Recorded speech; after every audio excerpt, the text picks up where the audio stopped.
ಇನ್ನು ಸದನಕ್ಕೆ ಈ ಹೊಸ ಮಂತ್ರಿಗಳ ಪರಿಚಯ ಮಾಡಿಕೊಡ್ಲಿಕ್ಕೆ ಸೂಚನೆ ಬಂತು. ಹಂಗಾಮಿ ಸ್ಪೀಕರ್ ಜಯಚಂದ್ರ ಈ ಹೊಸ ಮಂತ್ರಿಗಳ ಪರಿಚಯ ಮಾಡಿಕೊಡಿ ಅಂತ ಕೇಳಿದ್ರು. ಅದೊಂದು ವಾಡಿಕೆ. ಅದು ಮಂತ್ರಿಗಳ ಪರಿಚಯ ಮಾಡಿಕೊಡೋದು, ಮುಖ್ಯಮಂತ್ರಿಗಳೇ ಪರಿಚಯ ಮಾಡಿಕೊಡ್ತಾರೆ. ಆವಾಗ ವಿಪಕ್ಷ ನಾಯಕ ಅಶೋಕ್ ಆಕ್ಷೇಪ ವ್ಯಕ್ತಪಡಿಸಿದರು. ಇಲ್ಲ, ಮೊದಲು ಸಂತಾಪ ಸೂಚನಾ ಕಲಾಪ ಮೊದಲು ನಡೆಸಿ ಆಮೇಲೆ ಬೇಕಾದ್ರೆ ಪರಿಚಯ ಮಾಡಿಕೊಡಿ, ಇವತ್ತು ಬಿಟ್ಟುಬಿಡಿ, ನಾಳೆ ಸಚಿವರ ಪರಿಚಯ ಮಾಡಿಕೊಡಿ ಅಂತಂದರು.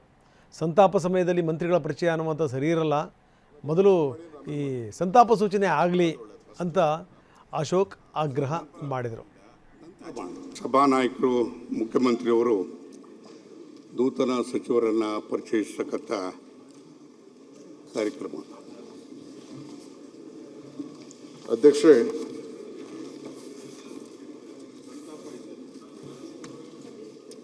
ಅಲ್ಲ ನೀವು ಆಮೇಲೆ ಮಾಡಿ ಅಂದ್ರೆ ಆಮೇಲೆ ಮಾಡ್ತೀವಿ. ಸಂತಾಪ ಮಾಡೋದು ಒಳ್ಳೇದು ಫಸ್ಟು. ಅಲ್ಲ, ನಂತರ ಈಗ ನಂತರ ಅಲ್ಲಲ್ಲ,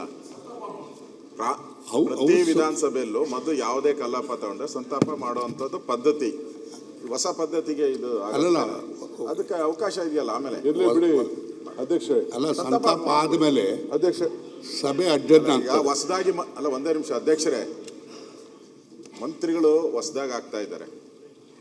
ಸಂತಾಪದಲ್ಲಿ ಮಂತ್ರಿಗಳು ಹೊಸ ಪರಿಚಯ ಸರಿ ಇರಲ್ಲ, ಅದು ಬೇರೆ. ಅದು ಅವ್ರಿಗೆ ಹಬ್ಬ. ಅದು ಇಲ್ಲಿ ಸಂತಾಪ ಒಂದ್ ಕಡೆ ನೀವು ಮಾಡಿ ಅವ್ರನ್ನ ಪರಿಚಯ ಇದು ಸರಿ ಇರಲ್ಲ ನೋಡಿ ಸರ್. ಅಲ್ಲ, ಸಂತಾಪ ಸೋಮವಾರ ಮಾಡಿ, ಬೇಕಾದ್ರೆ ಸೂಚನೆ ಇದಾದ್ಮೇಲೆ ಮಾಡಿ, ಸಂತಾಪ ಫಸ್ಟ್ ತಗೊಳ್ಳಿ ದಯವಿಟ್ಟು.